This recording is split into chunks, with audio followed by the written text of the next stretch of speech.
You're listening to the Forest School podcast with Lewis Ames and Gemma Southerden.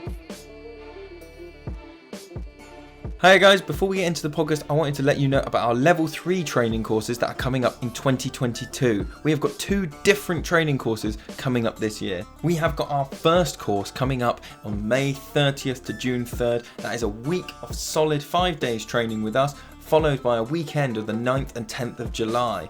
Now, what that means is that you get a big bulk of training, you get a bit of time to digest, and then you come back for a weekend of more training, and we can gap fill anything that hasn't quite stuck in that first week. So that is coming up on May 30th to June 3rd. And if you're somebody who likes to do things bit by bit, then in September we have got a course which is split up into lots and lots of Mondays. So starting on September 19th, we're in for 4 Mondays. Then we have a little bit of break, 4 months to get some of our coursework done. We're back in February 27th for another 4 Mondays, and then we have a little bit of more time to get that coursework done. So that one's in September and March, a little bit more spread out through the year, gives you a bit of time to drop in. And don't forget, with both those courses, we're also running Zoom sessions once a month in the evenings to help you through with your coursework as it's spread through the course. So there's our 2 offerings this year, a block in May and a spread out one starting in September. So have a look, head to our new website, which is myforestschooltraining.co.uk if you want to sign up and get more information about our training courses. That's myforestschooltraining.co.uk. And now let's get into the waffle chat.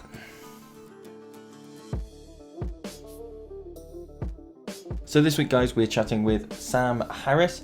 Sam has been working through his company Neurodive for some time now. That's how we found him. He's been working alongside people like Harry Thompson and other neurodiversity advocates. And so, although the topic of this podcast is broadly behaviour support plans, there are some mentions here and some kind of focus on autistic learners and how that might affect people. So bit of a heads up about that one. Towards the end of the podcast, Sam does talk about his own neurodiversity, and so if you want to stick around for the end, you'll understand a bit more about where Sam is coming from.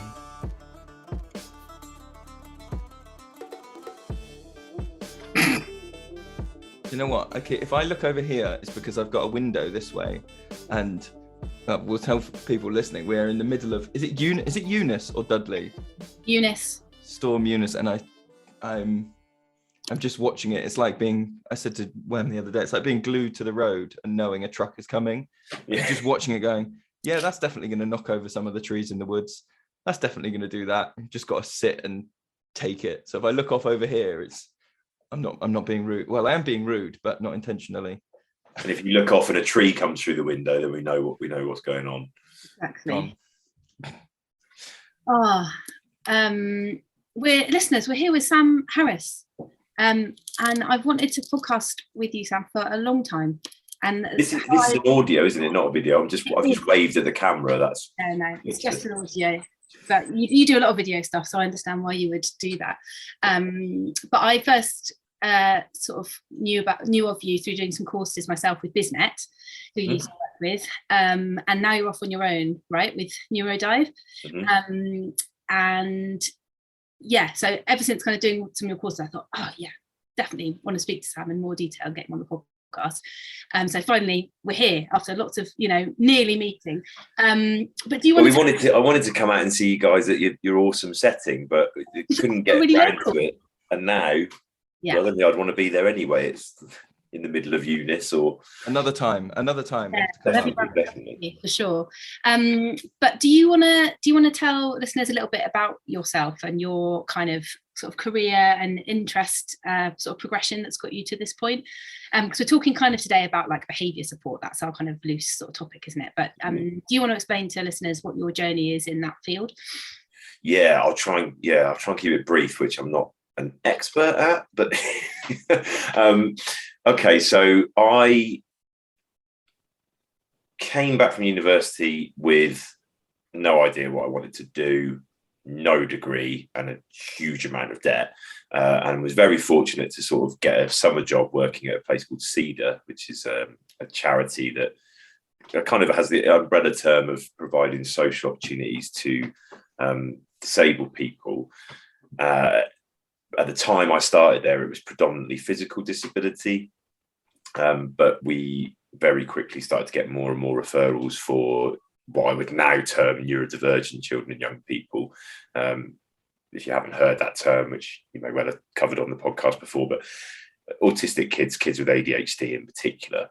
And I just loved it, straight away, just connected, I couldn't believe I was getting paid to sort of play around all day. I mean, because I'm an ex-rugby player, I'm a bit of a lump, and I can move fairly quickly when I need to. So I did tend to get put with the more energetic and persistent and at times quite explosive children and young people. But again, I loved that. I loved trying to figure out how to best help someone that was really struggling. And when you made those little changes, it felt like a huge thing right off the bat for me.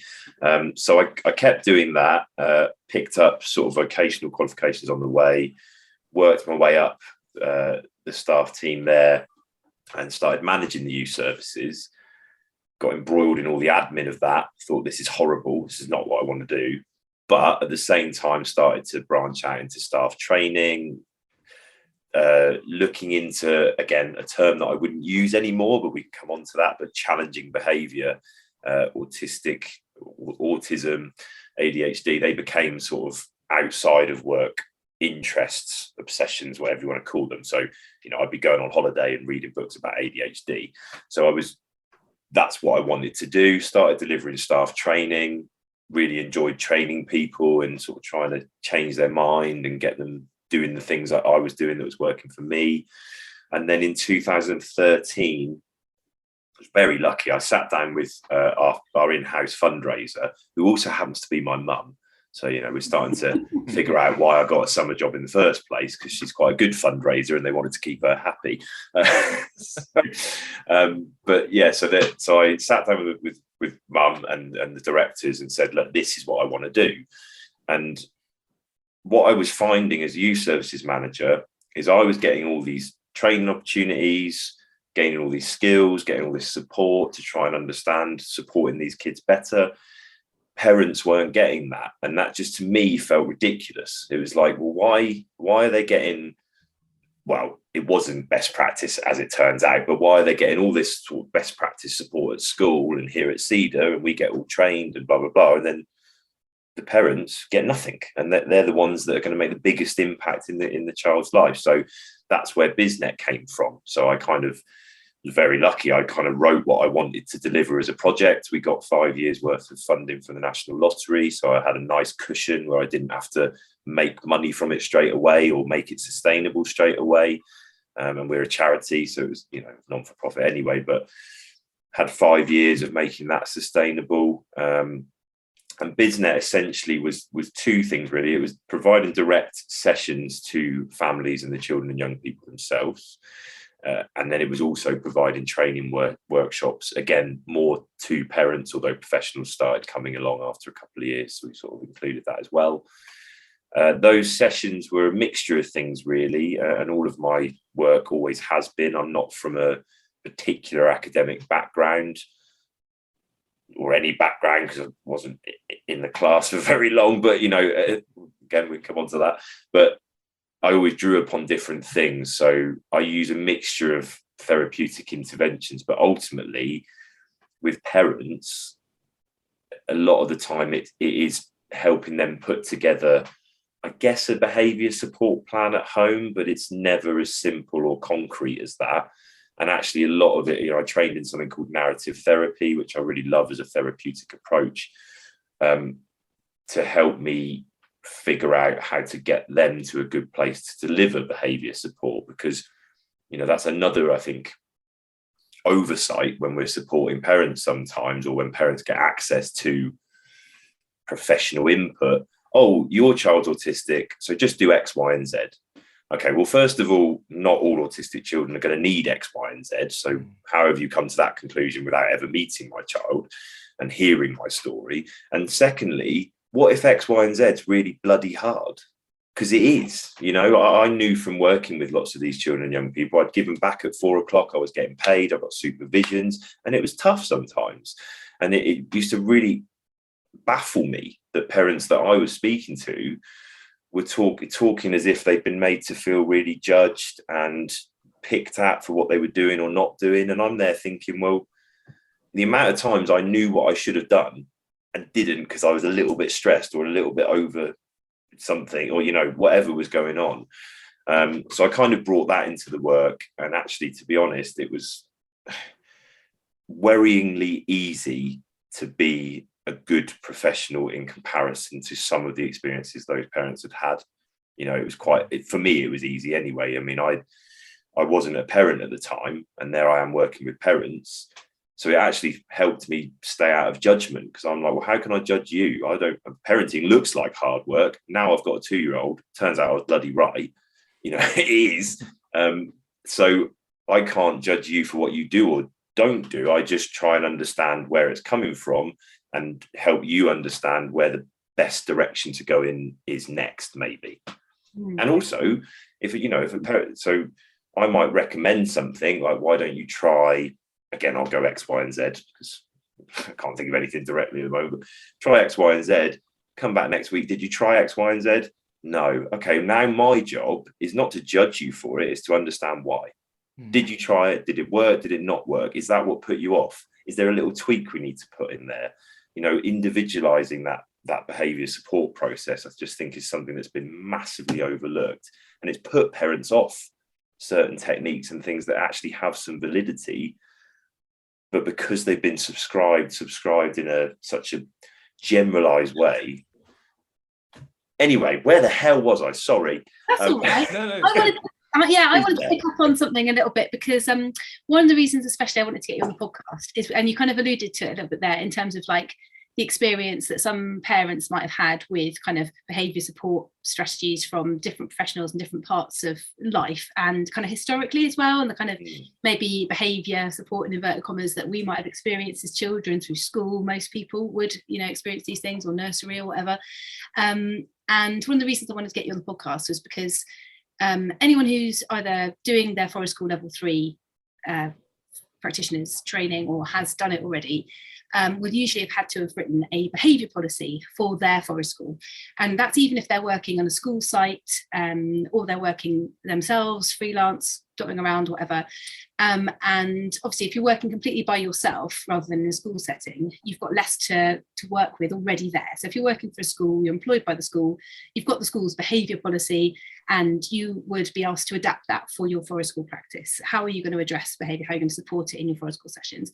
And if you're completely by yourself, you are writing that from scratch. So some people who've been, come to training may have never had to write any kind of policy ever in their lives. So it's quite a daunting place to start. So you start kind of looking around on Google, looking at like example behaviour policies from different types of settings, different Forest schools, childcare settings. And you've got to kind of design that from scratch, sort of thing. But there's I don't know if you've got a better way of explaining it, but the kind of strategies that you're describing and the training you're describing is a kind of quite forward-thinking, enlightened, I would call it, approach to behaviour, which is quite different to the traditional model that many of us might have experienced at school, partly because teachers have not been trained in behaviour management necessarily, or they have, but in a very specific way. And I know that you've had things to say on the podcast about that before, about the behaviour management you were expected to deliver as a male primary school teacher, for example. So when we come to write our own behaviour support policy or behaviour policy, it's kind of difficult to know where to start if you're looking at kind of behaviour from a Forest School perspective, because it is holistic, this whole Forest School ethos and approach. This is the perfect opportunity to embrace behaviour support strategies that are holistic, that are child focused as opposed to setting focused, if you know what I mean. It's not about like getting the behaviour to pass so that everyone else can do good learning, just be quiet and focus. It's a real chance to be, create sort of profoundly life-changing behaviour support, I think. I think holistic is the word there, though, because I think if I had to like generalize, what does, I'm using air quotes here, but people can't see, like traditional behavior management, behavior support, whatever the policy is, it's really clinical in that my experience is like, okay, the incidents of poor behavior happen at this point, so we're going to put something in at this point, or the incidents are around this child, so we're going to focus in on this child. Whereas once you start looking holistically, you go, actually, it's not about when the bell rings, it's tracking back. Oh, it's about breakfast. Oh, it's about what was the car journey like. Oh, it's about how do mum and dad or whoever's looking after them feel when they wake up. And you realize that that traditional behavior management policy type thing focuses in on like the minutiae of like, in my experience, it's reactive, but it's also like like on a micro level, getting compliance at these little points. And it's like, how do we get compliance here? How do we get compliance here? How do we get compliance? Rather than going, what if we make the whole thing better? Then it's not going to come to these pinch points, I guess. And that sounds, Sam, a bit like what we were saying about going back to the parents and involving them. That's a great question, discussion. I've got to pin my brain now down to one place now. Right. So what I would say is my role now has changed, which I didn't get to. I'm now doing Neurodive and doing Running Deer. We can come on to that later because I want to talk about this now. It's interesting. I don't write behaviour support policies and plans anymore. I did for BizNet and Cedar. I would do if Running Deer wanted me to, but their school's been around for years. They've got a very forward-thinking approach to it anyway. That's why I wanted to go there, I think. But so with behaviour support, and I might be teaching some grandmas to suck eggs out there. I don't know if that's the best way of saying it, but sometimes there is some validity in just going back and unpicking what a good behaviour support plan I think would look like. Yeah. Taking away the sort of, I guess, the outcomes and the holisticness and the, so first of all, though, right at the top of that is changing the name. And I made I did that a few years back and I made a big thing out of it. And I think people thought I was just being a bit too sort of wordy, but it does make a difference because we're not trying to manage someone's behavior. We are trying to support them to change that behavior for their benefit, not ours. Mm-hmm. And the minute it's for ours, it ain't support anymore. It's management. And I'm making my life easier. And why am I doing that? Is that for their benefit long term? Okay, maybe it is. So then maybe I can bring that back in. But we're supporting them to change for their benefit. And to me, that's the difference between maybe saying to someone, sit still in class, because otherwise it's harder for me to teach. And if you don't, I'll punish you. Or, okay, if you sit still in class, you'll learn better. So let's support you to do that by letting you run outside first, or have movement breaks, or sit on a wobbly ball, or whatever support they need to sit still in class, if that's even a benefit. Because ultimately, I'd be more tempted to say, we just fucking stand up. Like, I mean, we give adults ergonomic keyboards where they can stand up. We give them fidget toys, but kids aren't allowed it in school. But let's not get started on that too much. With a good behaviour support plan, if there are, because admittedly, I've got to balance my empathy for parents and the neurodivergent kids with actually staff need clarity. And also, if you're a staff member and you've got a child that is being unsafe or having a behaviour that's unsafe and really challenging and difficult for you, you do often want that kind of, you want that clarity, you want that, sorry, my things are all pinging off and I need to close that, otherwise you're probably going to hear that on the recording. You want that clarity, you want to know what to do in that situation. So a good behaviour support plan should only have maximum of 3 behaviours you're going to support to change, because otherwise you're just, where do you start? You're trying to deal with everything. It should have proactive support strategies at the top, and these should be strategies that are put in place to just keep the child's base levels good, to keep them in a happy place. So that might include something like giving them preparation for what's happening that day, because that will just lower their baseline anxiety for lots of kids, not all, but for lots, if you know that about them. Then you want those specific examples, and you want these written quite objectively, because again, if you write child, the behavior is child being difficult, which is obviously quite negative anyway, but even if it's something like child being agitated, well, what does that mean? Like, who reads that and knows what that is? It's got to be a very specific thing that you're trying to support them to change.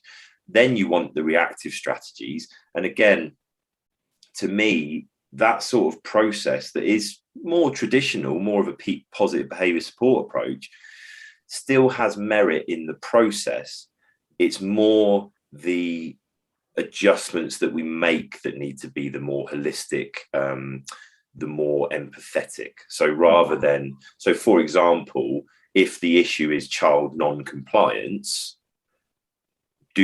I wouldn't even have that in there. I would have child non-compliance around safety, because that's the only time that it is really something I have to support to change. If it's them non-compliant about me asking them to do an activity, I might have it in there. But to me, that's something that we just kind of need to back off from in general and actually think, okay, well, their non-compliance is not a sign of their poor behavior. It's a sign of me not getting it right. I'm not getting the access point right. I need to engage them in a different way.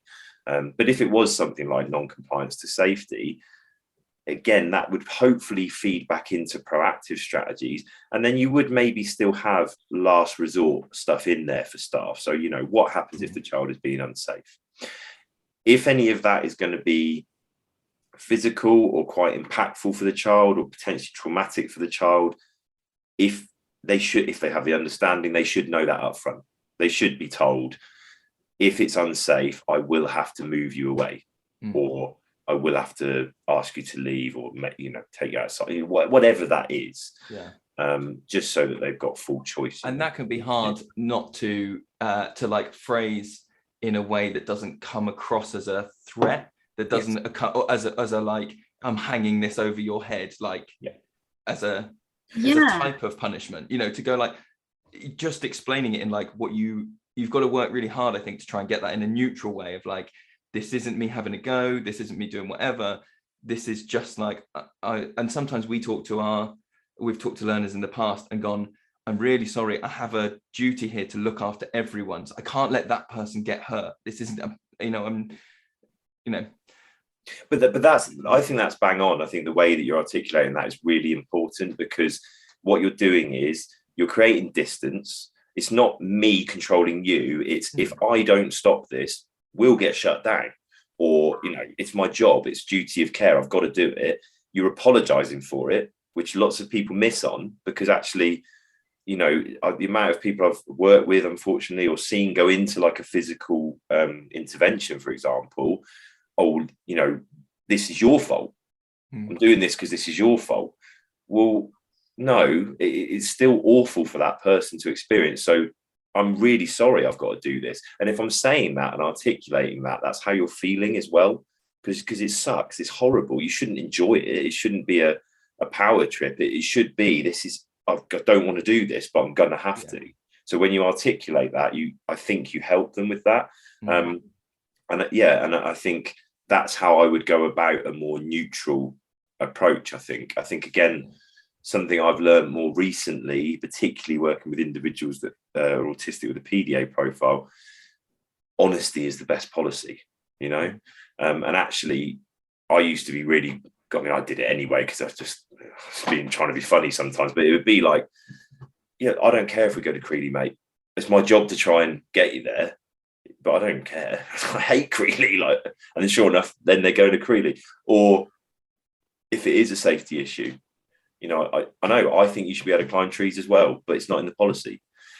And that's part of like relationship building, isn't it? That kind of, for a lot of learners, in either in moments of anxiety or just moments of like, I'm not autonomous here, it can feel quite isolating, like everyone's against me. And if you can build that relationship of like, we've had conversations with some of our learners about like, well, look, let's go look at our insurance. Like, let's get the document. It's not that, why can't you? I was like, well, because I haven't got the money to pay for that level of insurance, or because, this is what, and just then you're on the same team doing something together. You did just start. You also, sorry, I forgot to mention it, but you mentioned about how to term, like what phrase to use to make it neutral. The one that I would always, my go-to, if you like, was, it's not safe and I'm going to have to make it safe, because that's my job. So it still is a bit threatening, I guess, in terms of I'm going to have to do something, but there was about as neutral as I found. You can get, there's degrees, isn't it? If you go, I'm going to have to help make that safe, that immediate, help make it safe, cuts in. But I wonder, Sam, if I can just pick up this, because you mentioned this a little while ago, and I was like, we wanted to we mentioned talking about that. So for lots of us will be familiar with, as part of Forest School, we're doing this observation, we're doing reflections, we're going, oh, this person's got this need, or they find these situations difficult. And it might not be as formal as these are the 3 behaviors that we're going to watch. It might just be like, hey, that person struggles when they're not in control of a game, or that person's got, rejection sensitivity, or whatever the things might be that you have a vague awareness of. And that moment where you see play going in that direction and you really want to help support them and go, are you sure you want to go into this thing? Because this might be the outcome. It might be that are you all right not being in control? And they're like, yeah, I'm not in control. And in the back of your head, your adult brain is going, you're not going to be okay with this. In 2 minutes, and so finding like, how do you support? Because you don't want to go like, you can't do this because I know you're going to find it hard. You don't want to if you never let learners go there, how are they, they will meet these situations throughout their whole lives. So, and at Forest School, where you've got that potential for sort of child-led activities to happen and child-led play to happen, that might be the only situations in which they get to kind of practice these really challenging situations in a group of their peers, where they've got a lot, high adult to child ratio, hopefully, and all those kind of things.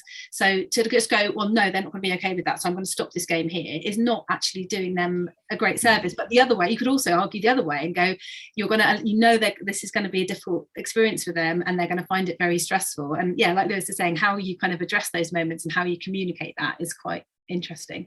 Well, that's a double kicker there, because if you're talking about someone that doesn't like, the example you gave of someone that doesn't like not being in control, and so you're not going to not let them do it so that they don't get upset. Oh, go on then, stop me. I think that's really interesting, and it's something I wouldn't say with anything that I sort of talk about I'm ever fixed, or I've got it, I know this. I'm always trying to rethink that one, because I think the balance of resilience is kind of what we're talking about, isn't it? It's how we build resilience. And we've kind of gone in the past, or certainly in my experience, we're too far in the sort of exposure approach. So like, oh, you build resilience by just keep going, just do it again. And this is why we've got so many kids traumatized by school, because they just need to keep going. They'll get used to it. They'll build resilience. Nobody builds resilience when they're really struggling. But that's just a fact, isn't it? No one builds resilience when they're exhausted, stressed. Not really. I mean, I guess you could argue people in extreme circumstances, but there's usually something they anchor onto that brings them through it. There is something I've seen, I think, before, where someone did a research about, it wasn't building resilience. They termed it grit, and they defined it as like separate. And then grit might be that thing that you get through, like, this is horrible, but it didn't kill you.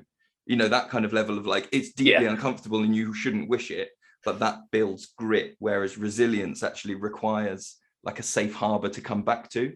Yes, and you've got to be able to keep doing it, haven't you? Because something that's horrible that you got through it, building grit, is great if it's once, but if it's every day, at some point I'm going, I don't want it to be gritty anymore. I give up. But with that, I guess that would be a good example to use, I suppose, is they're about to enter in. I think all you can do in that situation is proactively support them by statementing your knowledge of the experience. So that sort of declarative approach of, I remember last time you had to play follow the leader, you didn't like not being the leader. And I'm worried that could go wrong. And you've given all the information contextually without any demand. You can keep going with that if you really, you could keep going with those declaratives. But again, to me, honesty is the best policy. If eventually I'm going to stop them, I'm better off getting that out at the start. But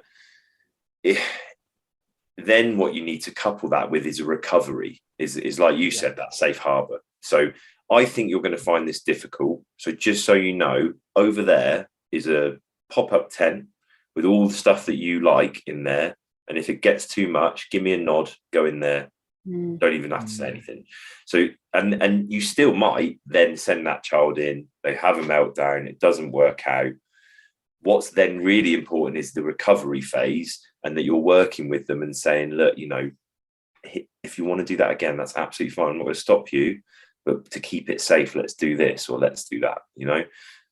Now I appreciate some parents in particular, but also professionals find it really hard to have an engagement in that recovery phase. Again, to me, that often stems from our demanding approaches. Right, sit down, we need to talk about this, we need to figure out what's gone wrong so we can get it right next time. No, I'm not talking to you. I've just been through something horrible. I don't want to talk about it anymore. So instead, it's, if you can get alongside them, I'd really like to figure out how we could make that better, and I get nothing back. Okay. I go along with it. I don't, to me, I think early on, especially, I used to see silence as like a need to then prompt some more, or, maybe they haven't understood me, they haven't got it. Nowadays, I take it for what it is. Okay, they're not answering me, so maybe they don't want to talk about that. Yeah. Or if I leave a bit of space, maybe we'll come back to it later. And it's that balance, isn't it, between as a phrase goes around in forest schools, of striking when the iron's cold, not going in straight after an incident and going, right, let's talk about that while your heart's going 200 beats a minute and while you're flooded with cortisol. Let's try and have a sit down conversation. And also sorry, Liz, but also I was going to say, like, being trying to be open-minded about what it was that went wrong or what happened for that learner, because you might have one view of events that goes, oh, I think it was this, that that what's happened, and actually there was a different trigger that you completely missed, or do you know what I mean? And like being ready to hear that young person's like point of view, receptive, isn't it? Not coming with your own narrative of, okay, I need you to tell me the story I've already heard. It's like, let me actually hear. But we do a lot of I think, again, this is a bit of a caveat, but I don't think I was very good when I started, because a lot of the time my talk is like, oh, I used to do this, and then I realized and changed it, so I must have been crap at the start. But I think it's so easy for us to invalidate experience, particularly of a neurodivergent child, because it's so different from our own. So what they'll tell us something like, well, I think you got upset because so and so took your toy, or took your tool. No, I didn't. This is your fault because you're a massive wanker. I can swear, can't I? You're a massive wanker. I've done nothing wrong. Okay, now I'm telling them they're wrong. They've said that I'm the problem, and because I don't believe that or agree with it, no, you're wrong, and what you're saying is not valid. And it's a hard thing to do, but you can feed that back. Okay, so you think that I did something you didn't like. Well, I'm sorry, I didn't do that intentionally. I'd like to know what it is so I can change it for next time. Because ultimately, in that state, someone is never gonna. I don't. It's about not validating, and there's a big sort of conversation about this online at the moment, about validating someone when they're having a meltdown or what they're experiencing, how much trauma invalidation can cause, how much it can lead someone to mask who they really are if you don't validate them. So it's really important we get this right. But can you give an example of validating somebody when they're in a meltdown? So if, again, I mean, the example I gave, that would be me validating what they're saying. This is your fault. You're a massive, I say it again now because you made me, wanker. If I argue with that, I'm not a wanker. This isn't my fault. I shut it down. If I hear what they're saying, okay, so you're saying that this is something to do with me. Okay, I don't see it that way, but I want to know why you see it that way. I'm validating it. If, do you know, weirdly, I was talking to a parent yesterday about this, and I think it would be a lot easier to understand, and I might start using this phrase with parents, there's something in there about reassurance. We think we're reassuring.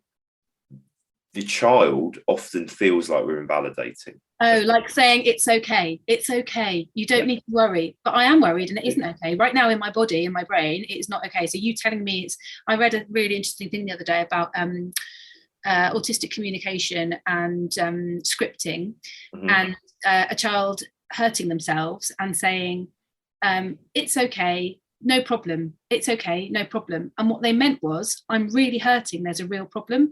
But they'd heard adults respond to, oh, you've bumped your knee, with, it's okay, you're fine, no problem. And so that was the script they'd learnt for, I've really hurt myself and it's really not okay. And that just sort of blew my mind a bit. So I was like, wow, the words we choose to use, as you say, in response to a situation like that, can really have a huge effect that we might not foresee. Hugely. And it's weird, again, another misconception that I think we get sort of fed into is, because autistic children often have a social or communication impairment, they call it. Well, no, I wouldn't say they do, but it's a difference. But so, communication impairment. So it doesn't really matter what I say, does it? But actually, one word can make such a difference. And there are certain phrases that when you say them naturally, they change in intonation and pitch and delivery just because of the type of phrase. Like like you were saying, there's about I'm sorry. I'm sorry it's like this.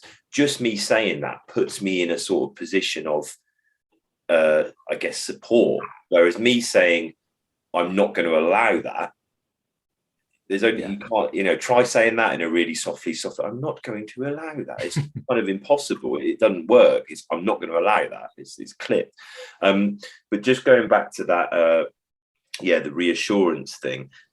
When I, years ago, I can't remember, it would have been right at the start of business, I read a paper, which was a collection and it was interviews with autistic young people that had been taken into care due to violence towards their main caregivers, parents. I can't cite it. It was years ago. I can't remember. It's out there somewhere.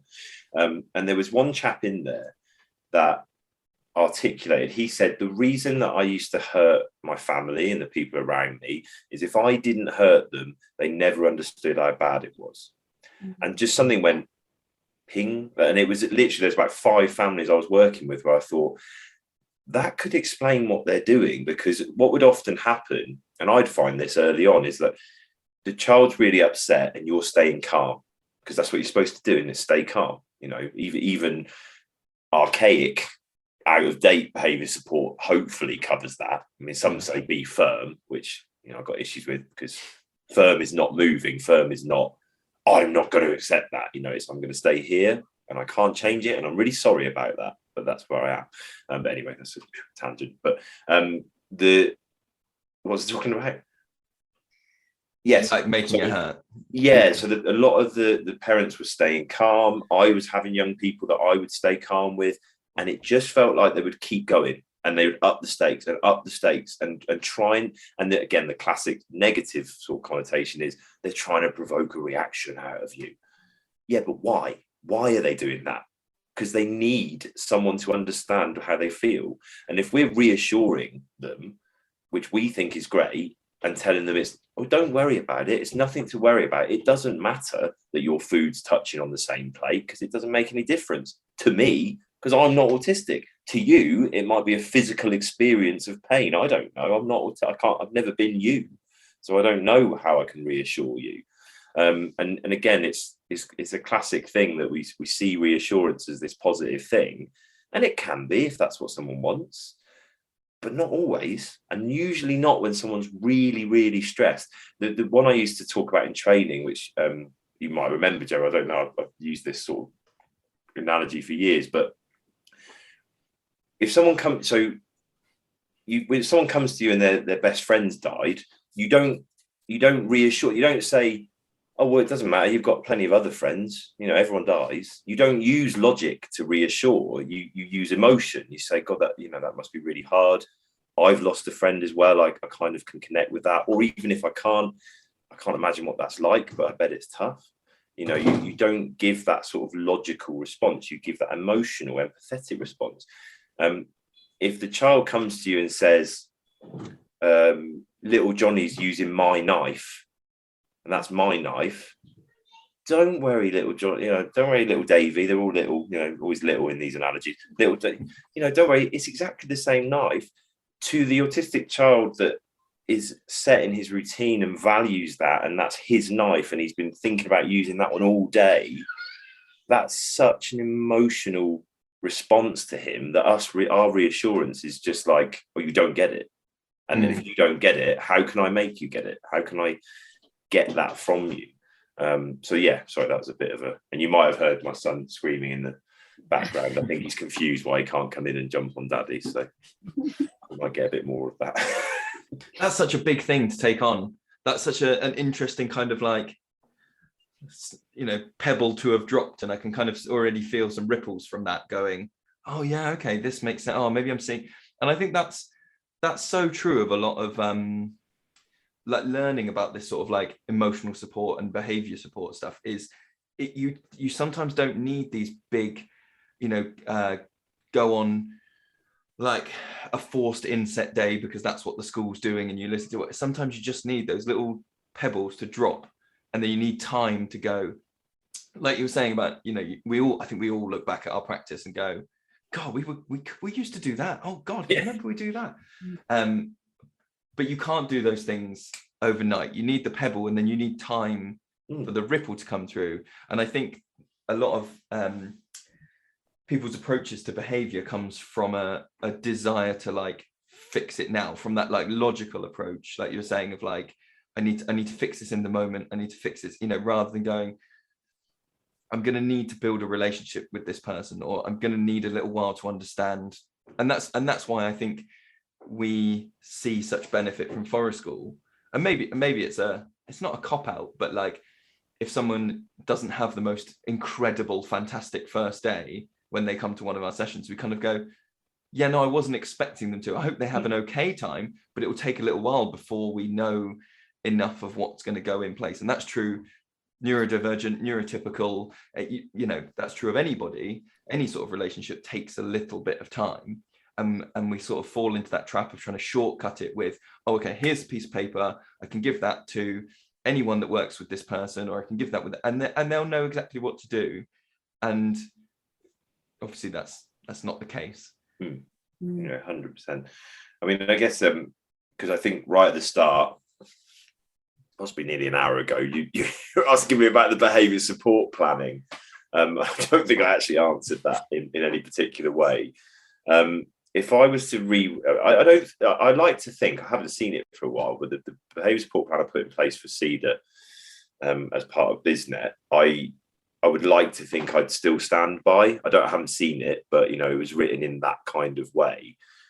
I think one thing we chose to have in there, and I had to convince a lot of people, but you know, we chose to put that we will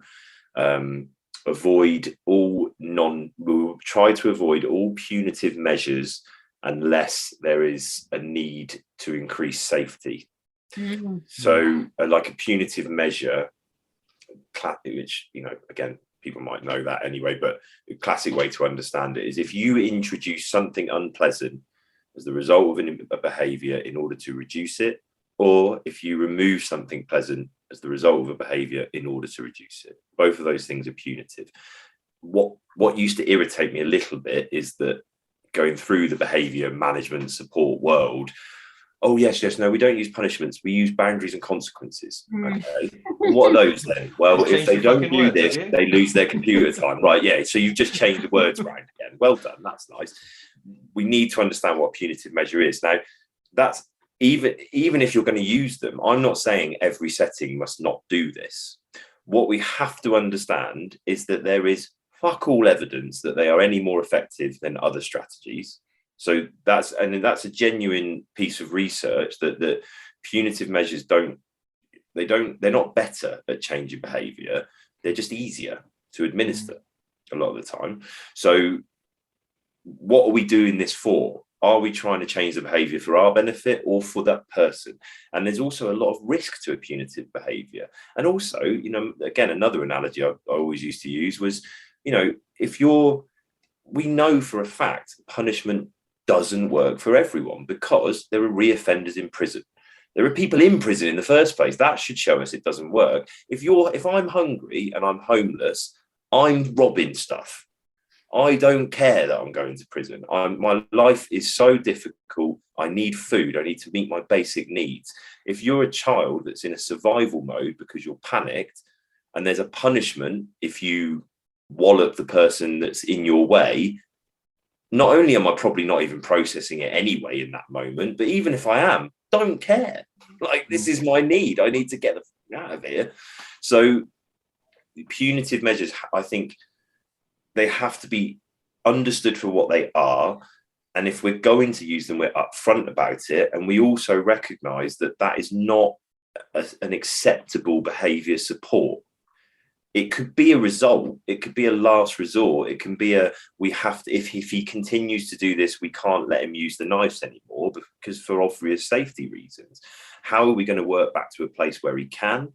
How can he do something different? What could he do instead? Is there a safety knife we could use? You know, those are the sort of more important bits. So I think when you're writing your policies, we had a bit about attitude. You know, we expect our staff to have the attitude that we try to avoid punitive measures. We try to ask why a behavior is happening rather than just focusing on the what. You know, those kind of things in a policy. I mean, I didn't like writing policies because I knew I wouldn't have read the policy if I was working there. So I was like, okay. So I did a lot of like bold bits in black, like we try to avoid punitive measures. And I knew that would be the only bit they'd probably look at. And they'd be like, what's a punitive measure? And now we can have a conversation. So I think, in terms of a behaviour support policy for a forest school, and I'm a complete noob to working in the forest, you know, so I'm that's why I'm kind of keen to talk to you guys and get involved and learn more, really. But so I can't really speak to the details, but I think covering that attitudinal approach, you know, what are you going to do when there is a behaviour that goes against what you're asking kids to do? So, for example, you know, we would have a sort of behaviour guideline thing that we put up that said, it used to say, no hurting others, no running away, and no breaking stuff. Because I thought that would be quite kiddie. Like, no hurting people, no, you know. And then I realised we've got a load of kids with PDA, and I've just said, no. don't do that. And one chap actually stood there and he was a lovely chap, real character, but he just ran up to me one day and he went, Sam, no running. And he just ran around for a bit, you know, no hitting, and, you know, like all this stuff. So we changed that to be kind, stay with the group, and something else, respect property. We've been doing a similar thing with our groups recently, where we have for a really long time had like, this is our kind of overarching thing: look after yourself, look after each other, look after the woods. And we were like, that kind of covers everything. It's in that positive way. And then we got really caught up in, I can't remember where it was. Someone was showing us, like, they'd been given a school leaflet for like, you are starting school. And this leaflet thing said, like, you will have break in your classroom. You will have this. And they were reading it. And this person was going, well, that's quite like aggressive, isn't it? They're saying, we will have this. And they were like, yeah, that is quite aggressive to say you will have lunch. And then we looked back at our own thing and we were like, is it, again, if someone's got demand avoidance stuff going on, is going look after yourself any different to a demand? We're already going that. So we've been trying to unpick it to go, we're trying to get like group agreed stuff to try and get the community. And we spent like community values, aren't they, rather than rules. And we got really stuck on, so they got to the words, so we only put it up if everybody agreed that was a thing. And we got really stuck on, we got like safe and respected were words that we got to initially. And then I was going, well, what's the bit that comes before those words? Is it we have to feel safe? Is it we want to feel safe? Is it a goal? Is it we help others feel safe? Well, no, because that's a demand. So we don't want to say you have to help everyone. And we just got really, it's just a really interesting. You can get so tripped up. I probably should mention what I wrote at the top. So we wrote, at Cedar, we want you to. Yeah. So that made a difference, because it was like, I can't make you. I can't make you have fun. I can't make you make friends, but we want you to, and we'll try and get you to. Yeah, we're also not going to force you to, you know. So I guess that might be something you could throw in. It's like, it's just interesting, isn't it? You go from that. It's like peeling layers back, and like we all do. We go, oh, I used to have don't run, and now I've peeled it back to walk. Oh, and now I've peeled it back further to I hope you can walk, and please then peel walk. it back further to you just go, I'm just going to write hello. That's all I'm going to write, because anything you just. Well, this was something I was going to sort of back end the whole discussion about behaviour support plans and policies. But do they really matter? I think they do, because I think if you've got the wrong one, or if you've got something that leaves too much looseness, but ultimately it's about the right staff attitudes, and putting the child in the centre. And you just want a policy that can kind of get you there, I think. Well, also there's a bit in the middle, isn't there? So there's like, because I think there's, as I see policies, there's two sides. There's the internal side of it, of like, this is the policy for staff to read. This is the policy for, the children to understand what's going to happen. And then there's like the external side of a policy, which is for well, yeah. But also, one of the big things. So look, we're all the best people in the world. We're all the most enlightened people, right? But you have people come to your setting, onto your sessions, who have got such a strong sense of justice, or such a strong routine of like, the idea that something isn't punitive is so foreign to they want, but they did wrong, and I want to see that. Or, but this person, take an extreme example. You might have a parent that goes, but someone hit my child and I want retribution. I want to know. And so there's like a flip side of your policy, which is not for staff. It's for the external world to go, hey, here's what to expect when you come to our session, and kind of here's why. And that's a lot more to do with like ethos and, hey, Yeah, remembering that a lot of people haven't come through the process that you might have come through if you've done, the career that you've had, or you've been in forest school for a while. Some people have no idea about it. They just have the behaviour management that they experienced at school. And, as you say, absolutely zero support as a parent in terms of approaches to behaviour, So for some arse covering details, if you like, or some bits you can reassure people with that attitude. So one thing, to be fair, I don't work for CEDA anymore, so I'm kind of giving away their policy, but I did write it. So I think, am I allowed to do that? I don't know. Intellectual property, surely. Yeah, it's up here. Or if I was to write a policy now, what I'd put in. Nice. But we'd have sort of trigger parameters. So if a young person had, I think it was 5 incidences, then that triggered a behaviour support replan. So again, what you're saying to someone is, no, we don't punish for the behaviour, but if it keeps happening, we re-look at the plan, we put something else in place, we put more proactive strategies in place, we change the state, we do something about it. There's something that happens. So there you go, back in your box, we're going to do something about it. Just let us do it. The other thing that we'd have, because if you think about it, so what is the point of a punitive measure? Well, it's to change the behaviour. Okay, so we've covered that, because we've realised that's not good, and we're going to do it a different way. So we are going to try and change it, but a different way. What's the other reason? The one that always comes up is I guess, victim validity. Like, I want to know something's being done about it, particularly if my child's been hurt. Okay, so what we have in our policy is if an incident happens, whoever is affected by it receives immediate support in some way to process it and to go through it. Because I remember years ago I had a chap, so because at CEDA we had really mixed groups. I had one young person that was very young. He was 5 years old and he was non-verbal or pre-verbal, depending on what you want to consider it. And we had a much older chap who did get really upset quickly if anyone kind of pushed him or did something he didn't feel was right. And so at the time, I think we still would do things like remove computer time and stuff like that to try and see if it reduced the behaviour. Again, looking back, but we did do it.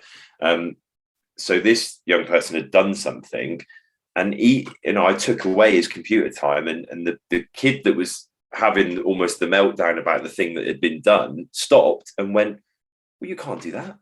I went, well, why? And he went, well, because he doesn't understand. Like, how's that going to help? Well, thanks for teaching me that, mate. I'm glad that I'm getting paid, because it just made me think, like, what if the point is the victim gets some sort of sense of gratification? Give them loads of nice stuff, give them loads of support, make them feel better about it. you punishing that person, if that makes the victim feel better, is that a good thing? Do we want people that are like, well, you did something you couldn't help, so you lost that, ha ha ha. It doesn't, to me, that's not kind of what we want anyway. But you are right, you need to cover yourself. So you might have some really sort of because again, if you you could write it in a wishy-washy way. We don't believe in punishment, so we will address the situation with proactive strategies. What does that mean? Well, what it means is after three incidences of something, we all meet as a team and we put new proactive strategies in place. So we've got a structure to what we deliver. And that's usually what those people want to see in some way. And again, you could also say we support whoever's been affected by the behaviour to understand it, move on, feel better about it, and repair relationships if we can. So you've got again a bit of clarity like that. When you're talking about repairing relationships, I've read a few things in behaviour policies that I've read about apologising, about can you what do you think about that? Because I've got some thoughts, but I'm sure you have. It's funny because I've got a 2-year-old, so I've caught myself a few times saying say sorry, and then I'm like, actually, why do I want him to? Like, I want him to say it because he feels it, but I don't want him to say it because I've told him to. And again, you get that. Even before I was working with neurodivergent kids, I've met plenty of kids that would go, sorry, I'm putting my fingers up, what's the point? Like, why do I? Oh no, now say it like you mean it. Well, because I don't mean it. But that's for those people, isn't it? That's for the parents or for the practitioners to go, the person said sorry, therefore line under it, nothing else needs to be done. I can say the relationship's fixed. I can talk to the parents pick up about it. They've got less teeth than when they came, but they did say sorry. Yes, so it's all washed, it's all gone out in the wash, and it's fine. Here are the teeth. Or on the flip side, forcing a child who has caused a situation to apologise could be viewed as a punitive measure. Doing like they don't want to do it. Yeah, exactly. If it's they've done something that if you go with the belief that a child will do well when they can, they do not want to wreck relationships. They don't want to cause harm to other people. They don't want to do that. They're doing that from a place of stress, from a loss of control, and showing us that they have a need that isn't being met. Then forcing them to, maybe they have a genuine wish to apologise to the affected parties. Maybe they do, and we want to honour that and support them in however they want to deliver that message. And it might not be with the words "I'm sorry." It might be about doing it in a different way, and you will see children do that, won't you? Like in terms of like giving physical things or just saying, are you okay or whatever. But for some people, revisiting and facing, the results of their actions in that way is absolutely appalling. And so is this the double empathy? Is this what double empathy is? When have I misunderstood? There's something in my head about double empathy. Double empathy is slightly different. If you're talking about Damien Milton, that's more of an explanation of the difficulty of cross neurotypes understanding each other. Okay. It's a counter to the sort of another myth that I espoused and quickly realised was bollocks, was that autistic people don't have empathy. And so again, what we're talking about is a double empathy. We can come on to that though, just so I make sure I'm on track with that idea about apologies. I think if again, what is the point? Why do we need an apology? It makes the other person feel better. So that's what I would say to the child. I would say, okay, if you want them to sort of play with you a bit more, or if you want them to feel better about it, an apology might help. I'm not doing that. Okay. I cannot make you. And if I do make you, the positive outcome is lost, the other thing, no, sorry, I've lost that. Double empathy, Damien Milton, again, it's just the idea that autistic people are actually very good at empathizing with autistic people. What they struggle with is to see the world from the point of view of a non-autistic person. and we, by the way, as non-autistic people, or well, that's what I would call myself, we're really, really bad at empathizing with autistic people, probably worse than it is the other way around. So it's not a lack of empathy, it's a difference maybe, but it's also a double empathy issue, where actually, for example, I don't get affected by the lighting in a room, as far as I'm aware, not consciously, but for an autistic person, that could completely change the way they feel. It's hard for me to empathize with that. When I meet people, I automatically talk about shit like the weather or whatever's in the news that week. I make small talk. For an autistic person, I don't want to do that. Yeah. And it's not that I can't empathize with you. It's just, well, why would I talk to you about the weather when I'm not interested about the weather? That kind of speaks to, I've been on a bit of a, I would say for maybe 6 months, I've had this kind of reoccurring question in my head about because quite a lot of what we do at the moment, my focus is kind of on community building, and that kind of how is it not just a place you go? And lots of what we've talked about so far, the examples we've given, they've been adult to child conversations, or they've been one-to-one things in a space that's just that person. And a lot of what we do, you very rarely get that one-to-one you might get it where you go, let's go off over here. That's why forest school's great outside. There's lots of space to go off. But quite often I wouldn't call it an audience, but there's other people involved. It's not a two-way conversation. It's an 8-way conversation, or it's a whatever way conversation. And I've been pondering for a while about just some ideas about is it appropriate, or how do we or even should we communicate what we believe one learner's needs to be to another one? So to go back to, we were talking before about, say someone's going into a game of follow the leader, and we know, or we have experience that says that person doesn't like not being in control. So it's one thing for us to have a conversation with that particular learner and go, hello mate, I remember a few weeks ago, you were quite upset when you weren't in charge. That's one conversation about us going declaratively, here's something I've seen, or a need I might think you have. And then there's another step that I'm less confident in, but I think there is some value somewhere, and maybe it's just about phrasing, about saying to other learners, hey, I remember last time we played follow the leader, and Jess got really upset when she wasn't in charge. And I wouldn't want to go, because hey, remember kids, we all have to put kid gloves on for Jess, and Jess needs this. But I do think there's a value in I'm not explaining myself, I'm waffling. It's communicating needs, but without belittling someone and going, I'm going to talk for you and tell everyone you're in a shit, or going, I'm going to put you on a pedestal, or I've just waffled. I'm sorry. No, you haven't at all. I think it's really interesting. I guess what you're saying is how do we get the community of the group to understand each other's differences and needs. That's it. And adjust for that. I'm only going to be able to sum up your question, though. I can't actually answer it. So, or should they have to adjust for it? Well, because that's the other thing.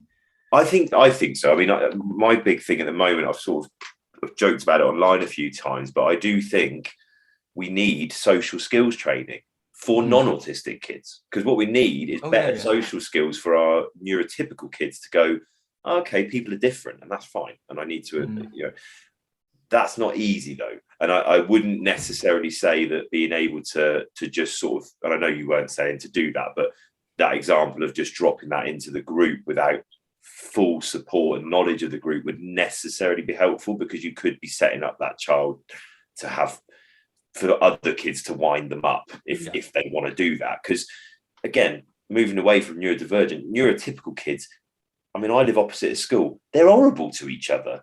That's what we're like as kids. We are horrible to each other. If you know someone's sensitive, when I teach the kids I work with about how to cope with bullies, that's my number one rule, is try not to react, because bullies are like vampires. They see a bit of blood and they're going to go in more. I don't watch lots of vampires, so I don't really know what I'm talking about there, but do you know what I mean? That is your anti-bully spray, is try not to react. It's easier said than done, But it is true. If so, like, you know, I grew up playing rugby, and every time I reacted to a nickname, that was the one I didn't want, and that's the one that stuck. You know, whenever, and then when I learned to sort of go, oh, yeah, I have got crap knees or whatever it was, it just dissipates. So I guess in terms of teaching that tolerance and that sort of two-way and that understanding everyone's needs, I definitely think it's a progression for a group.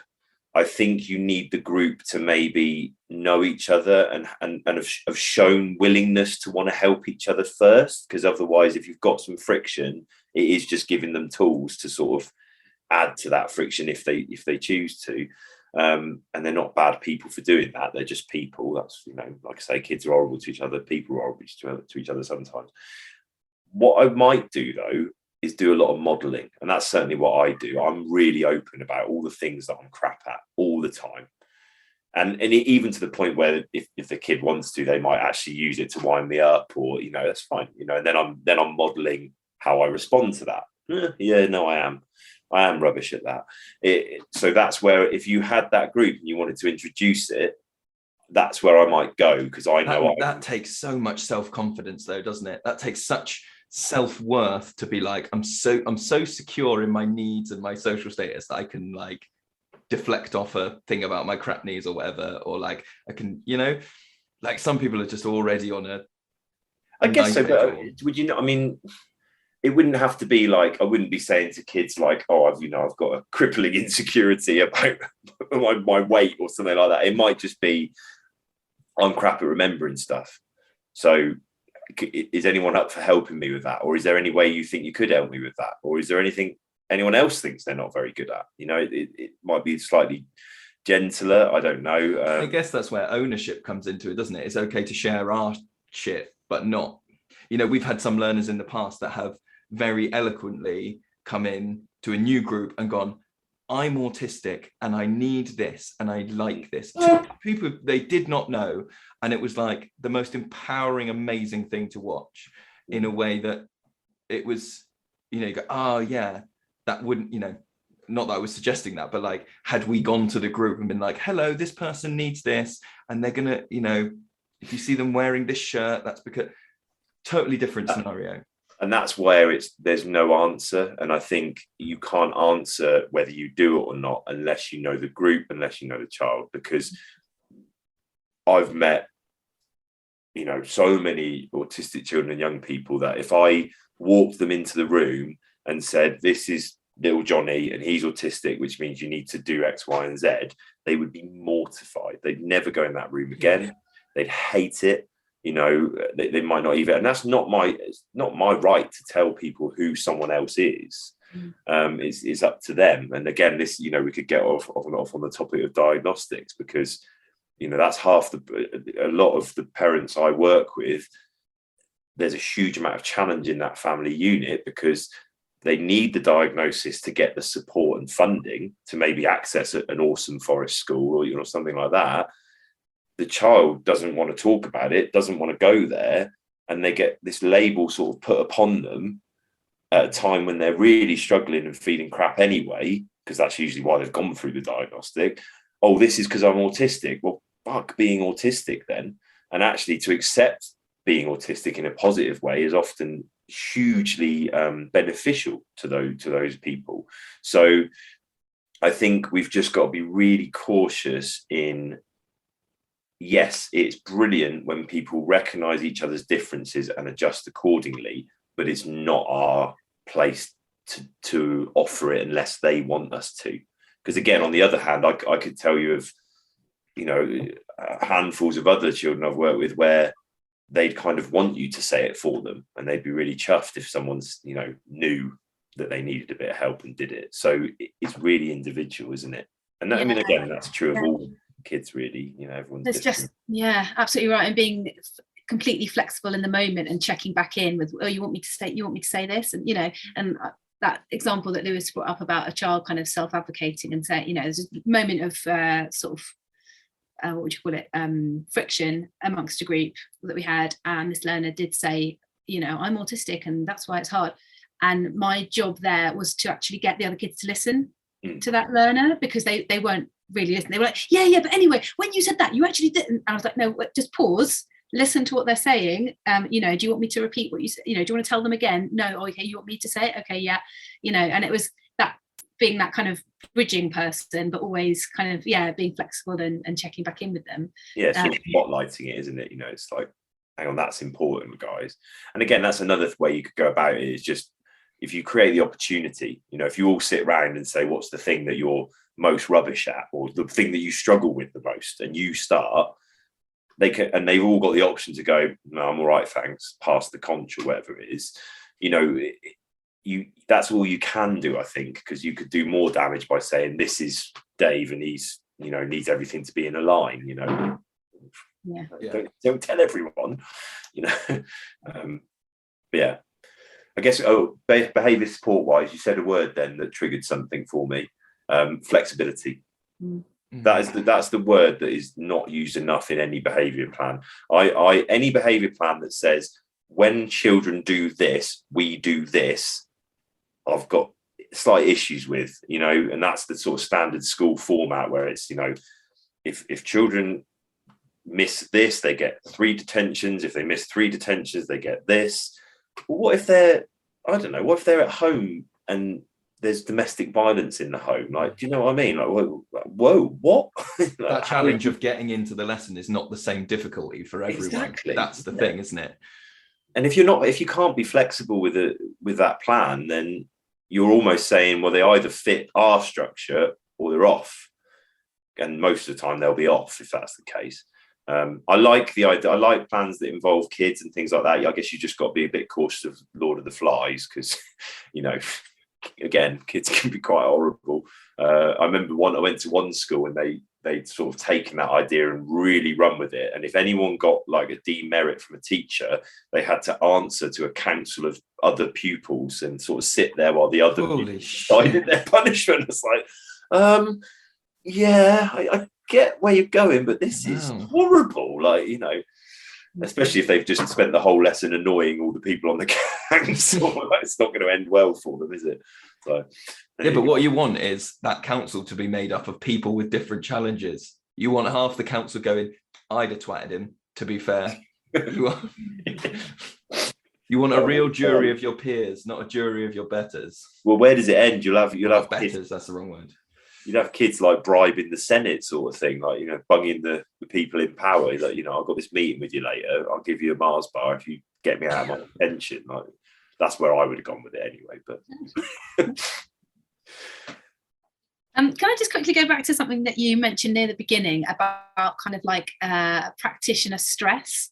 And you mentioned about, so way back early in the conversation, talked about, remaining calm and that kind of thing. Are there things that you have learned along the way and kind of approaches that you've adopted in terms of dealing with that? Because if you're dealing with kind of, we're talking about behaviour and talking about how we as practitioners can deal with our own responses to that. Can you talk a bit about that? 100%. I mean, that was a massive journey for me. So the sort of model that I kind of put around the escalation, calm, connect, collaborate, which again may have been what I used on the courses you went on. Because just to sort of backtrack slightly, I said about, if you're just calm, they might push your buttons to help you understand. So you have to then connect. So you stay calm, you connect. That's where the validation comes in. And then once you've stayed calm, connected, then you can offer the logic and the collaboration. What we quite often do is go calm logic. You don't understand. So we need that validation in the middle. Left brain, right brain, isn't it? Yes, yeah. Dan Siegel does one called left brain storytelling, which is a similar thing. It's like meshing the two together. But yeah, what you need that connection, because we're in the past. So I was the big bruising rugby player. I can probably take it. So I find it easy to stay calm. But again, the child's getting more and more pent up, because when you're just kind of like, well, you can do whatever you like, it's not going to affect me. That's not helpful. It's not supportive. So that's when the connection had to come in. But you're absolutely right. It's easy to say, such an easy word to say, calm, isn't it? It's such an easy thing to say, like, keep calm, carry on. it's not easy. And I initially, I think we did have lots of kids that unfortunately would get very dysregulated, and there would be quite physical aggression, things like that. And because I developed a reputation for being good at de-escalating, there would be periods of time where I'd literally spend my day going from one incident to another. And some of the people I hadn't really worked with, so it's like, well, you know, what do you want me to do? Like, they don't know who I am. That's not going to help. But there you go. And initially, because I always not enjoyed it, but I saw the value in it, and I was fairly used to confrontation in other parts of life, and because it was kids, and because of the way they were, I just found it easy to connect and stay what I thought was calm. So I just wouldn't I wouldn't think about it, and I'd park it and go home. But what I realised, especially when I started managing the youth service, when all the other sort of admin stresses were there as well, I wasn't dealing with it. I was sort of just locking it away, and off I went. And it started to seep out into other areas of my life. So I kind of had to backtrack a bit and go, right, you're telling people, you're supposed to be teaching people how to deal with it. You're not dealing with it. So there were a couple of things that I sort of talked to parents about. I mean, it's not my analogy. It's been around for years, but, you know, you put your oxygen mask on first in a plane, because if you run out of oxygen, you're not there to support the child.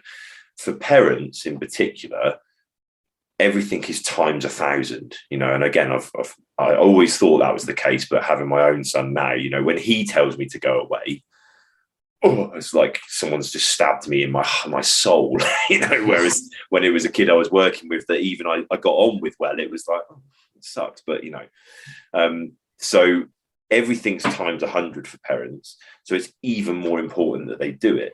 But professionally, I am a fan of cognitive strategies, because what your brain does is it kind of, without even you sort of noticing, sometimes you seep into that fight or flight, that your own sort of response system, and that's really important to stay away from.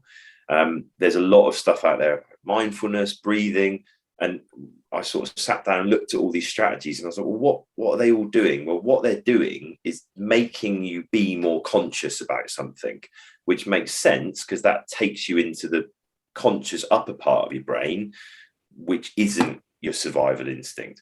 My absolute standard that I do for everything now is take a breath. And I know that's, again, not mine, it's sort of overused, but it's just because I know through a sort of checkered past that I'm a bit of a fight person. So if I react instinctively, so if a kid goes, fuck off, Sam, hey, don't talk to me like that, you know, that's my sort of, that's where I'd be automatically. So now, fuck off, Sam, just take a breath, don't respond. And now I'm much less away from my initial response. Again, someone wallops me, I step back and take a breath, make safe. Again, you know, if they're running towards the M5, okay, I might not stop and take a breath, but you know, that's my absolute standard. Then I'm quite wordy, as you can probably tell from talking at you for an hour and a half or whatever it is. But so I like having little mantras, phrases, you know, that's where a lot of my training models come from, like calm, connect, collaborate. I want to know what I'm supposed to be doing at each point. Less is more is one that I have to say to myself a lot, because I'm an over communicator, and in a meltdown, that's possibly the worst thing to be. So I just sort of say, less is more, Sam. Don't do anything. Don't say anything at this point. What other ones did I have? It makes me think, have you seen Lily Horseman did a thing for a while, and I did it. I tried it as well. It works really well. She just wrote on each of her fingers, why am I talking now? And just spent the day just in all this, you know, not necessarily like pinch points or stress situations, just throughout the whole day, just going, oh, I'm actually not needed in this, or like, oh, I'm actually, and it's really hard, especially when you're like, Gemma and I talk about that, you know, you'd be lying if you said you do this type of work if you don't have some sort of play needs of your own, right? Yeah, that you want to play Star Wars, or you want to be like, I have to really control myself, and the kids are like, can you sneak up on us and have a fight? And I'm like, I will own you, right? I'm massive. Like, yes, I absolutely will. You have to like rein it back in. And so you like have to let them win occasionally. Like yeah. And just stuff like that, isn't it? It's like, do I need to be in this? Am I making this better? Do I need to? Especially with meltdowns and things like that, because, and even professionally, like there's such an instinct to fix it, to do it, to, you know, and actually, although with parents, I think the emotional feeling is more, perhaps as a professional, it's more like this shouldn't be happening on my watch. You know, I've got to solve it. There are people looking. And I remember, like, again, you know, early on when I was just sort of building my reputation, letting people know this is what I want to do, this is what I'm about. I like, you know, come and get me if things go wrong, because I want to sort of see if I can help. And I'd come in and like staff are looking at me and I'd be like, right, got to make it happen. You know, I'd do this, say that, make a joke, and make loads of things worse sometimes. And as I got better at what I was doing, I'd come in sometimes and staff would be like, you know, Sam, come on, can you? And I'd say, yeah, I am. And I'd just sit there and they'd be like, mate, that's forest school. Yeah, well, That's because like, in a nutshell. But ultimately, that's what I wanted. I can't just make someone calm down. What I can probably very easily do is make it a shitload worse. So less is more. And yeah, because you've got to manage things safely. And then once and again, the calm, connect, collaborate, calm yourself. There's nothing more annoying when you're pissed off to be told to calm down. So we're not trying to calm someone else down. I'm trying to get myself in that best place. Now, that might be quite hard work, but I've got to keep going with it, because if I can't do it, what am I asking them to do, you know? And I remember, I tell this story all the time, but like it was just, well, it's very funny, but also quite helpful. But I just got into my breathing techniques and learned about it, and was kind of trying to do this more and more. And I worked with this one chap who, we were in Princess Hay in Exeter, and he was really, really escalated, and he was sort of kicking shop windows, and there was a chap around the corner on his phone looking, and it looked like he was phoning the police. And you know, he just looked like a teenage lad, you know, so no one would have sort of assumed anything. I wasn't in a uniform or anything. He's kicking shop windows and sort of then intermittently sort of showing his aggression to me. I was on my own, and I knew that if I laid hands on him, it would just, everything would get worse. And but at some point, if he's going to go through a shop window, I might have to make that decision. So I'm, you know, my heart's going through the roof. I'm absolutely on edge. I think he just got tired. I don't think I said anything particularly helpful, and he came and sat on a wall sort of opposite and started, you know, panting. And so I sat down out of distance, but, you know, I got side by side, which, by the way, as a physical sort of thing to do when you're de-escalating, getting sideways on is really important. You don't want to be face to face. It just changes everything. But it's another sort of little tangent. But so I sat on the wall, and I was bricking it. So I wasn't sure what he was going to do next. So I started my breathing. And after about 2 minutes of that, he turned and looked at me and said, "Why are you breathing like a fucking sex pest?" Right. Okay. How do I answer this one? So I just said, "Oh, I'm just trying to keep calm so I can help you better." You know, I was honest. You know, I was honest about what I was doing, and he did seem to take it in. You know, and I think, you know, a couple of times later on, he did actually do some what I think was breathing when he was quite upset. It might have just been panting because he was out of breath, but you know, I like to think it went in a little bit. But yeah, it was very funny. That's definitely it's one of the all of what you were saying there, and like sort of that stuff of like regulating ourselves. It made me think about how much, I mean, it's taken a long time. Gemma and I work together all the time. We are a 2-person team, and like lots of people are in that situation where they're hired by a school to go and do forest school. So they're essentially a 1-person team, and you don't have that opportunity to kind of go, I need to step. I haven't got my mask on yet. Can you step in? Change your face, you know? Or even that thing of like, they're watching me and they're judging all of forest school on what I deliver this afternoon, and this person's dysregulated, and that's going to reflect. But you know, it all spirals out. But it made me think about like the importance of one, having a team, or at least people that you can talk to, and also like that importance on, you were saying earlier about having like, I can't remember the phrase, like a behavior support rejig, replan. And like in the same way that when we're planning and thinking about play and play needs, and we include ourselves in that, like, or if I stand here, that's going to look like this, or if I try and join in, it's going to affect the play in this way. And Gemma and I have had some quite honest conversations, really helpful, where you just go, this is one of my buttons, this is coming up, this thing is coming up, and I don't, it touches a button for me. So when this happens, this is me and Gemma, we're two adults going, can I come and get you when it looks like it's going this way? Because I'm not going to deal with it. Like I can't get there yet. Or this is really challenging for me because me and these people have got this relationship going on. And so actually, I'm not the best person to do this right now. So, and like including yourself in that reflection process and being honest about what you can and can't do, or what's difficult for you in those situations.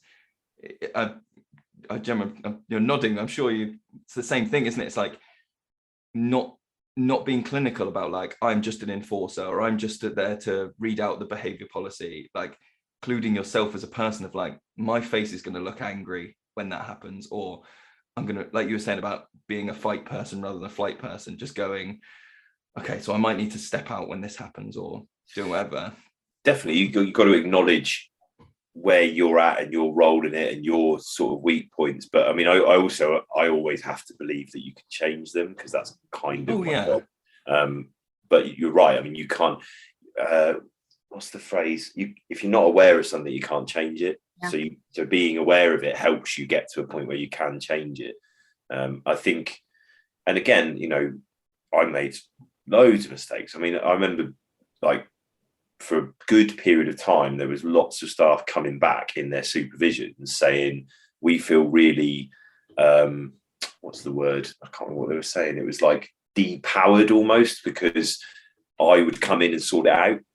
So I'd see someone okay, right, that's Connor, I need to do that. Right, off I go. It's all right, here I come with my cape. Everything's fine now, off I go. And they felt crap about it. And I thought I was doing a good thing.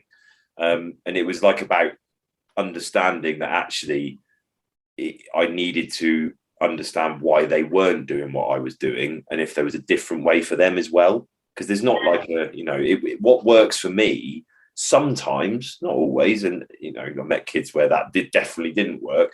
But I'm a bloke, I'm a lump, I'm in charge of the youth service, so he's the boss, he's the manager. That I could get away with stuff that some of the younger females perhaps that were working, that were just enablers, holiday staff, couldn't do.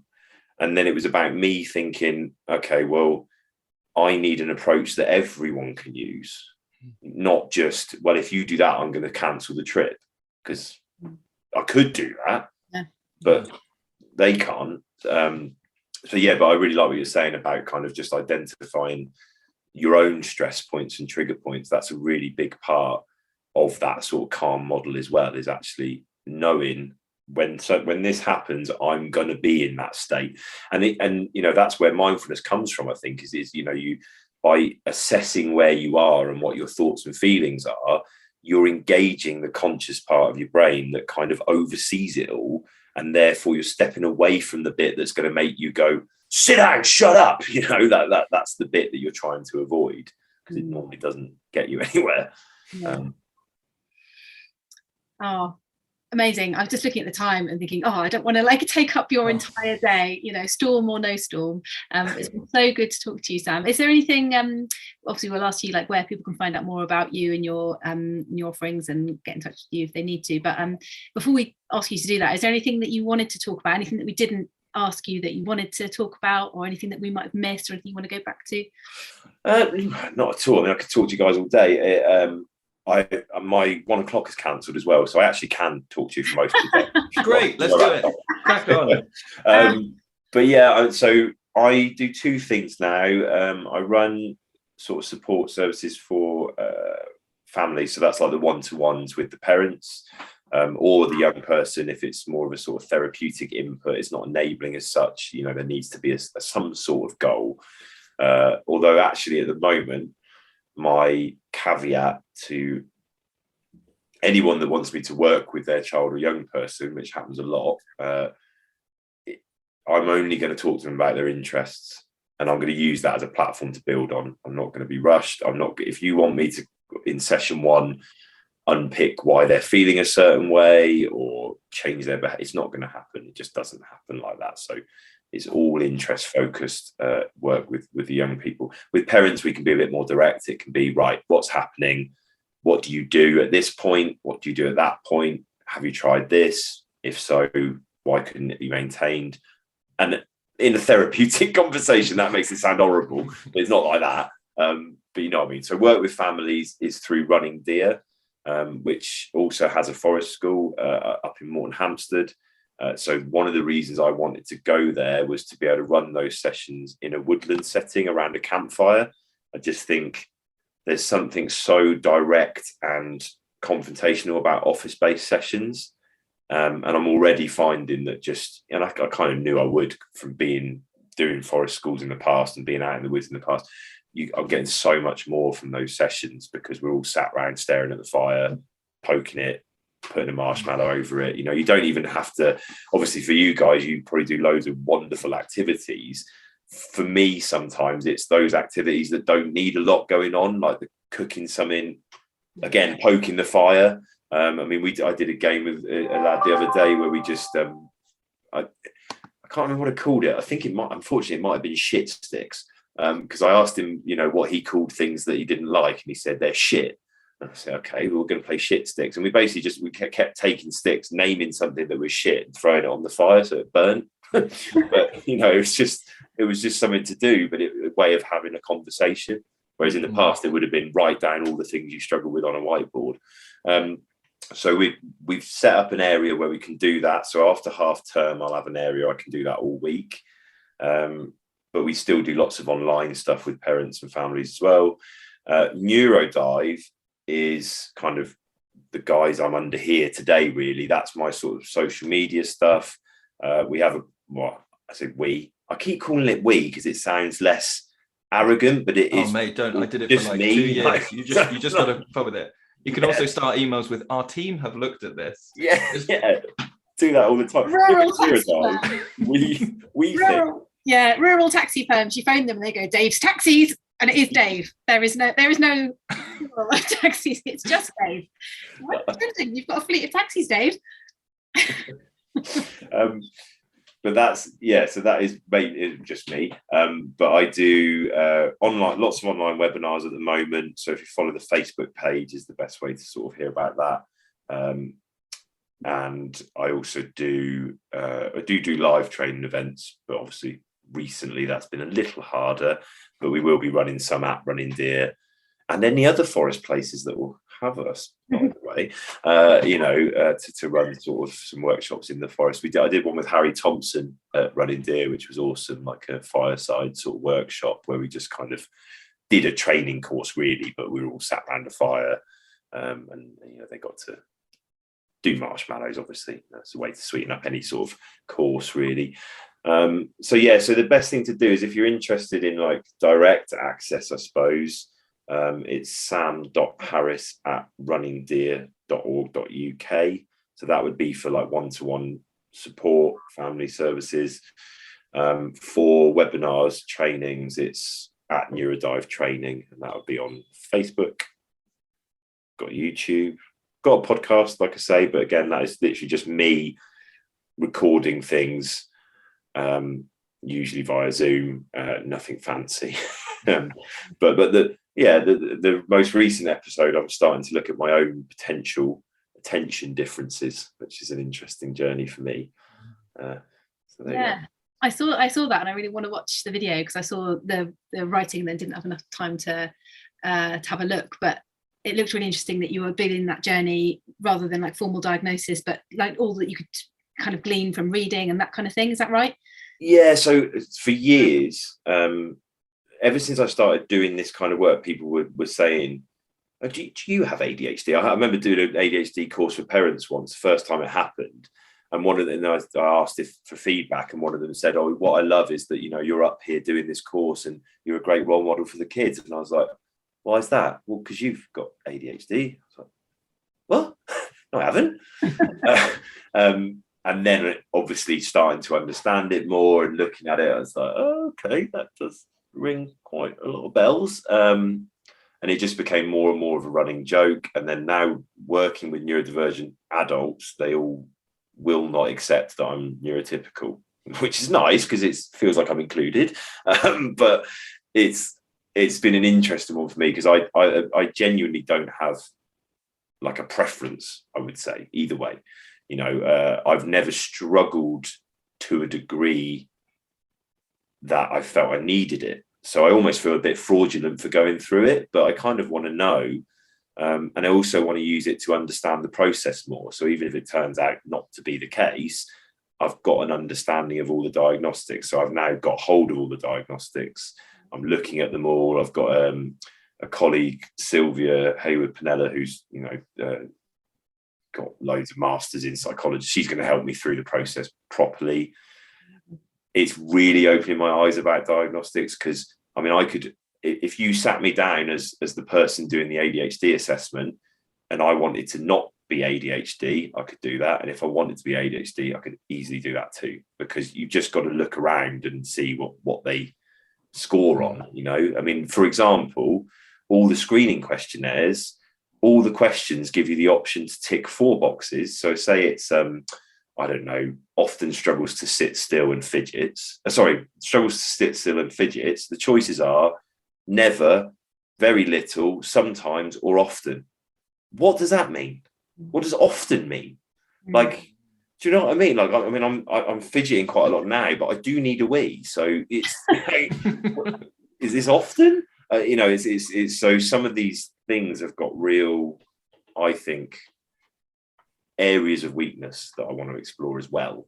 And I'm also quite interested because I never got pathologized or medicated. My parents were very sort of, what's the word? Well, my mum would describe herself as an aging hippie, so quite sort of laissez-faire, very sort of positive about me, even when I probably didn't deserve it. And I think that made a real difference because I never saw my problems as like a problem. It's just, well, that's me, deal with it. You know, I'll do this well, I do that very badly. And I'm just conscious of time. And one of the things I do badly is take up time and waffle. So I'll leave that on there. No, I think it's interesting to say because I think if you know, if those of us who are drawn to working with, you know, certain groups of people, whether it be adults or children, young people who are a certain way, you kind of then do sometimes. I was talking about this with a friend the other day and going, well, why is it that I'm so interested in working with people who are ADHD or autistic? You know, there must be some connection there. Maybe that's because I am on the spectrum myself, or I can empathise in a way because I am in a similar place, even though I maybe not be at such a disadvantage right now. I think that's a really interesting point to make. Oh, thank you so much, Sam. Thanks for your time. No problem. Brilliant. Thank you for having me. Thanks for meeting you.